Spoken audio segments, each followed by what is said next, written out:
Hey guys, welcome to an interesting video on Wild Rift. So today we're back with a Twitch supplementary guide, and today we're going to be taking a look at on-hit Twitch. Now, I personally think, of course, that the crit build is the best, and we've already did a updated complete guide on that one, so check that out if you haven't yet. But now we're going to take a look at basically almost full on-hit. And looking at the top builds, you can see AP and then a mix of crit and on-hit is pretty popular as well, and you basically have a ton of different builds for Twitch right now, and you have a ton of things that are viable. So let's get straight into the explanation. So first off, you're going to start off with the Berserker's Grease for the early attack speed, right? Really important to get that attack speed to be able to stack up your poison and then proc it with your E. And then you have like basically all three of these options are first, second, and third item options. So really, I'm going to explain what all three of them do, and then we're going to talk about the build order, right? So Terminus gives you a little bit of AD and attack speed, which honestly is the same as Bork. Just that Terminus, of course, gives you more stats. You, of course, get on-hit magic damage, stacking resistances, stacking penetrations. And then, of course, with Runans, you get more attack speed, as well as a little bit of on-hit damage and a little bit of AD slash AP. But you also get the triple attack, like you can attack 3 people at the same time and spread your poison onto 3 people at the same time. And then you have Borg, which of course gives you physical vamp, gives you current health on hit damage, and roughly the same stats as Terminus. So between these three, you could kind of swap around the order. You could go for something like this. You could go for something like this, and it's really kind of depends on what you prefer. Now, personally, I think Runans as a first item is horrible. Now, I know some Twitchers like to build that, like this guy, Runans first item, but Runans gives you like 15 AD, which is less than your boots. So if you go for Runans first, you're gonna do almost no damage. So I never go for Runans first, and I always go for Runans second, which basically means it's a choice between Terminus or Bork first. Now, Bork first is cheaper, but I think Terminus first gives you a stronger spike because you, in the end, get more stats. Right, so I think I like to go personally for Terminus first, and then into Hurricane second, and then into Bork third. And the rest of the two items, it's very, very flexible, so it kind of depends on what's going on in the game. Right, so as a default, I just have Bloodthirster here because Bloodthirster is just a generally good defensive item. You get that shield, you get a good amount of AD. Of course, you don't really get the extra 4% physical vamp because you're not really building crit, and unless you crit on 25% of the time when you have Bloodthirster itself. Otherwise, you just have a generally good stat line, but you don't get the bonus physical vamp. And then, of course, Wit's End is also has been nerfed a number of times already, but it's also just still a good on-hit item, right? You still get, that on-hit magic damage, you still get attack speed, and most importantly here, you get magic resist, which if you're against a heavy AP team, this is still going to be a very amazing choice as one of your later items. Of course, you also can go for other items like, like GA, and, things like Twin Guard, which I don't really think Twitch ever built Twin Guard, but you can go for that if you want. Other defensive items like Maw or Starex, things like that as well. And then for the runes, it's just a standard ADC loadout, just a lot of attack speed and on-hit damage in there. And then for the spells, you want to go for Flash. And ideally with Twitch, you want to go with Ghost, right? Ghost is really, really good for Twitch because it allows you to kind of kite in and out of fights, especially in those mid-game fights where you can maintain your DPS while kiting away at the same time. But if you really need it, Cleanse, is what you should be taking as well. Anyways, with that, now let's take a look at our gameplay. Alright, so let's have a look-see at the gameplay itself. Now, of course, as I mentioned in my other Twitch videos, I think Twitch really isn't one of the best ADCs. I think he's the bottom couple of ADCs. However, after he's gotten those buffs, he definitely has been feeling quite a little bit better, especially in the mid to late game. Now, the thing is that Twitch has always been decent in the mid to late game if you can survive the early game. So, it's kind of debatable as to whether or not this buff actually is very helpful to Twitch because it doesn't help your early game at all and it makes your mid and late game better, but your mid and late game were already good and that was never the problem. So I guess he's just better at the things he's good at, but he's still bad at the things that he's bad at. So at the end of the day, I think for Twitch to really kind of get back into the meta, he has to get some early game buffs, right? But I don't know if you guys remember like 2 years ago when Twitch terrorized the Rift, where Twitch jungle was really, really OP with level 2 ganked, and Twitch ADC was not even that good, but it's really just Twitch jungle that was good. level 2 ganked everyone and just killed everybody. Now here we have an insane all-in there with myself and Karma nearly dying. Now I'm going into stealth, having to flash away. Tristana can't see me, so she can't actually attack me. And then I go and grab the fruit. Now I think if I cleanse the exhaust away and then pop my E, I think Karma would definitely have died. So a little bit of a misplay from me there, cleansing a little bit too late and not getting the kill onto Karma. So one of the Twitch tricks you can do is you go into the bush, into stealth, and then you walk out. But it seems that Tristana kind of knows, but she steps up enough anyway for me to be able to get off my damage. Now, unfortunately for me, once again, very, very unlucky. Bone plating prompts while I'm in the midst of trying to kill Tristana. It's not even at the start of the first auto, but it's really after a while. Right, so I'm doing the same trick again, and most of the time people fall for this trick multiple times, right? So here you can see again Tristana cannot really do anything about it, and then they die. This is the main way you get kills on Twitch in the laning phase, which of course is not very easy because Twitch is not very strong in the laning phase, as I nearly die there getting hit by the Twisted Fate cards. But Twitch, as you guys can see, is a weak early game champion, but can actually get kills in lane. And the main way you do that is you step into the bush, go into stealth, and walk back out. A lot of times enemies, or half the time, enemies don't respect Twitch's invisibility, and that's really your main strength as Twitch, and then they just, you know, get into a bad position. However, you gotta kind of know very well what kind of damage you can do, right? So I see a lot of Twitchers who make the mistake of doing the trick that I just did, but then they basically go for an all-in, and then they lose the all-in, and then they die. Right, so with Twitch, when you do that stealth trick, what you want to do is you go in, W auto E, and get off a short trade, and then you only go for an all-in when you can kill, right? So you might have to do this like once or twice, like what I did to Tristana just now. I did it to her once, and then she got low, and then she stepped up again. I did it again, and then I got the kill. Whereas if I committed fully for the first time, I probably would have tanked tower and probably would have died, so that would not have been ideal.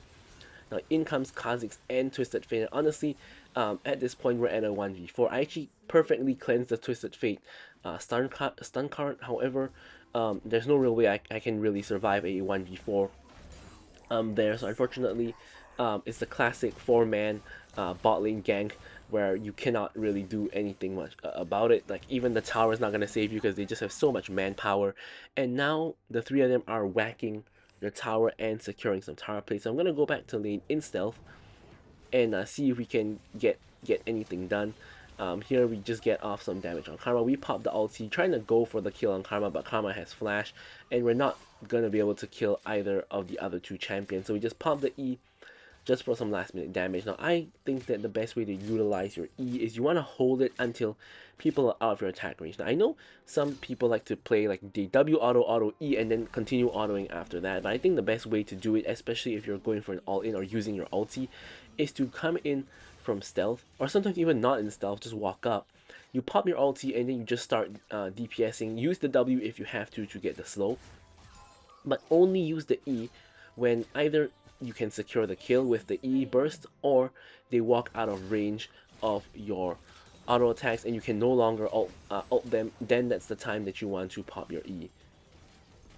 So here Tristana, you can see he's taking a lot of damage under tower. Twitch damage is not to be underestimated.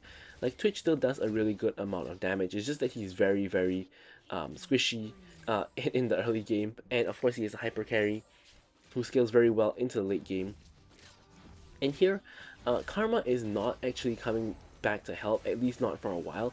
So we're actually going back to the tower and just taking tower plates, and we even get the kill on Tristana. However, Kha'Zix is now hopping in. Now, I'm not sure if I even needed to flash there with Soraka there with the exhaust, and also can heal me with her basic abilities, but I decided not to take the risk of being too greedy with my flash and not getting out. So instead, I just flash out and make sure that there's no way that I die there. And now I'm just gonna grab my couple of items from my terminus, a couple of components from my terminus, and then head back over to the lane. So one of the issues with terminus is it's a very expensive item, so it takes really, really long to actually complete building terminus. And you can see as of the time of like the objective spawning, we're not really even that close to getting terminus. Now Darius and Morgana are now coming in for the gank, giving the enemy team the same treatment that we got with the 4-man bot gank, and allowing me to pick up another kill. Now we're going to continue working on the tower. You can see we're getting a lot of plates just because Karma is either not around or simply just dead and cannot really help to defend the tower. And Tristana is kind of just left alone trying to defend the tower. And here we're trying to get off a dive onto the Tristana. Darius coming in from the back. Tristana ults me away but can't ult both me and Darius away, so we get the kill. Or Darius gets the kill, I should say. Enemy team is doing the dragon. We're popping the ult, just going in onto the Kha'Zix, trying to get the kill on him. Darius, who is our jungler by the way, gets the secure onto the dragon, and we basically, you know, steal it.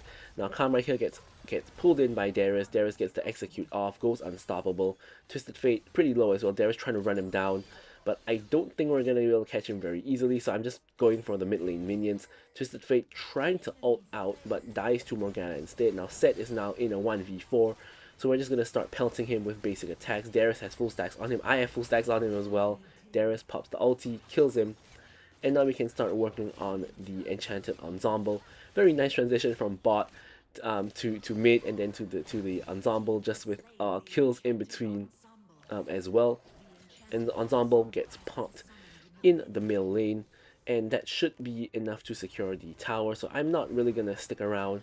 I'm just going to maintain my tempo by just getting a reset. I won't get the local gold from the mid lane tower though, but you can see we have a ton of gold in the bank already, and we can get Terminus as well as half the components of our Runans all in one shot. Now the bot lane wave is still a bit too far pushed up for us to really go and farm safely, so unfortunately we're going to have to go to mid. And coming in through stealth, seeing if we can make a play here on some unsuspecting victim. Now if that hit, I think Twisted Fate definitely dies. He flashes out anyway after seeing us appear from stealth. And in the meanwhile, there really isn't too much to do, but since we know a couple of enemies are already in the mid lane, we know that we can actually go down to bot lane and farm that wave that is stacking up, and it's going to slow push into our tower and eventually take the tower if no one deals with the wave. So I'm going to deal with the wave and prevent my tower from going down, as well as, of course, just getting all of that gold. Right. In the meanwhile, my team is doing very well. They're getting some kills in the top lane. Kha'Zix and Twisted Fate, though, you know, going for a play in the mid lane, and is getting kills onto my team. Now I'm going in through stealth, seeing if I can turn things around. Now Twisted Fate doesn't really have anyone around, so you can see I'm just autoing him all the way.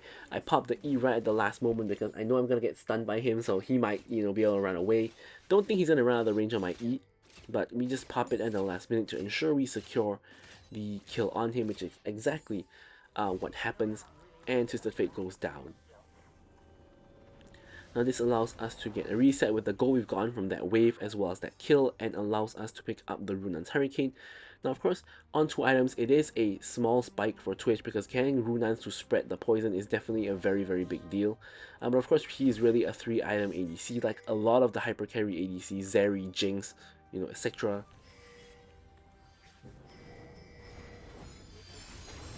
Now here Set is trying to get away. We pop the pool in front of him to make sure he gets slowed down, and we secure the kill. He's only worth 125 gold because he's 0, 5, and 0 at this point, so not really even that much gold. Definitely should never be flashing for him, for example.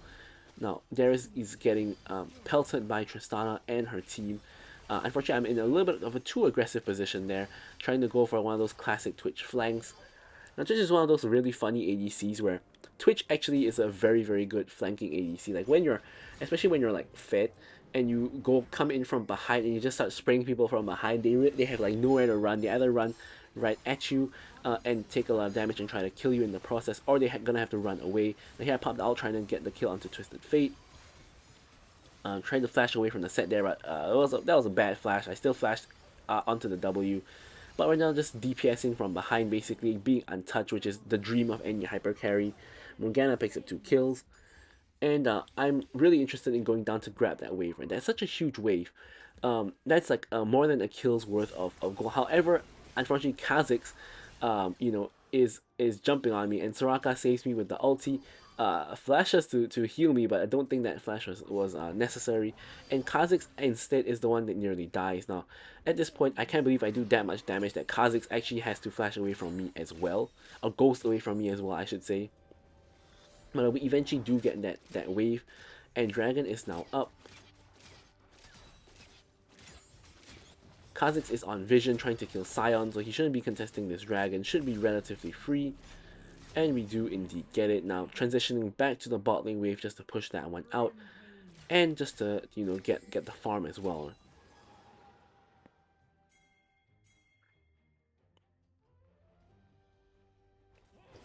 Now here I know the enemy blue buff is up because I was inside their jungle just now. I'm getting the jungle timer, so I'm here just counter jungling the blue buff.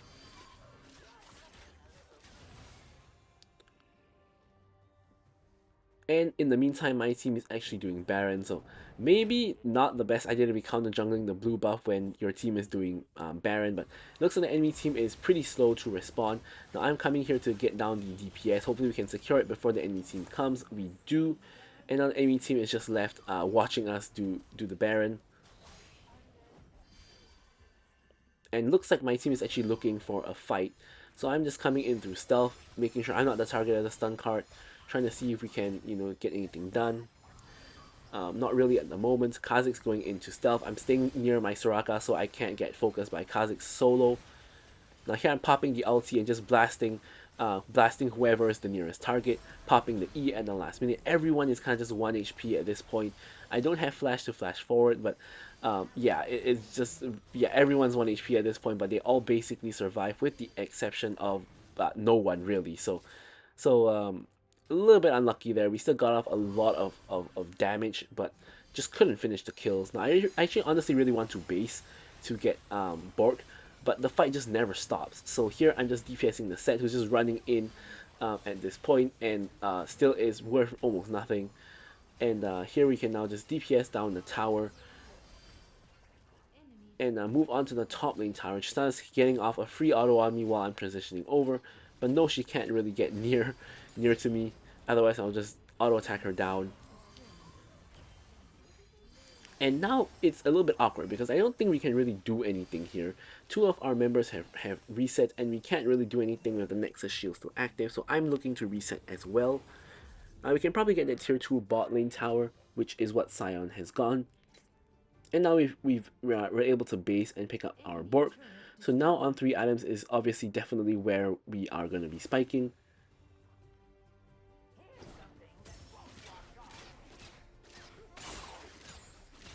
And here just farming the jungle on the way out. Of course, Twitch jungle clear is incredibly slow and kind of horrible as a jungler.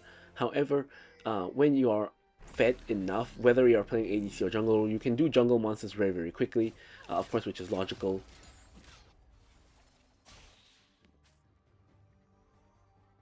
Now Sion is split pushing the last remaining inhibitor tower while we are basically distracting the enemy team. I wouldn't say distracting the enemy team, like picking a fight with the enemy team on the other side of the map. Tristana and Kha'Zix are in a little bit of trouble, but eventually able to escape. Shield Bolt does proc on Tristana though, so she loses a very important defensive tool. And Sion secures the last tower. I'm taking a bit of damage here, just life stealing off the minions as well as Soraka just healing me. I'm completely fine. 2 enemy team members are dead, so there's only 3 people left to defend. I do believe we can force the end of the game. Shouldn't be too big of an issue.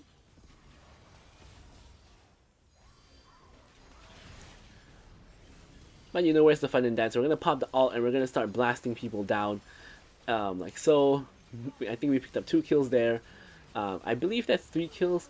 This, I guess, could have been a penta if I'm able to kill the guy in the base as well. But yeah, we kill everybody and then we end the game. So hopefully you guys enjoyed this Twitch video. I'm gonna leave you guys with the stats as usual. Thank you guys so much for watching the video and goodbye.